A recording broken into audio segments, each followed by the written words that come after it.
Hey y'all, I am Tanya Meisenbach, and I'm also known as Burn Beauty 2018.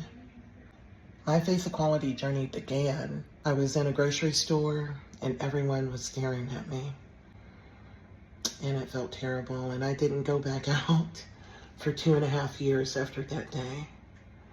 So I started doing my makeup again. I'd always loved it. Started looking on social media and I found people like my biggest hero, Katie Piper. She's so glamorous and so beautiful. I do makeup tutorials and at least 100 different times get asked, what happened? What's wrong with you? What's with the nose? What's with the nose? Just all sorts of things that feel like being stared at again.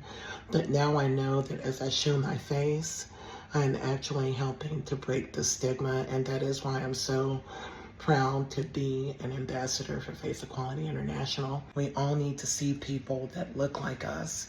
My journey began because I was stared at, and right now I'm being seen. We have to be the change. Whatever you're going through, this too shall pass.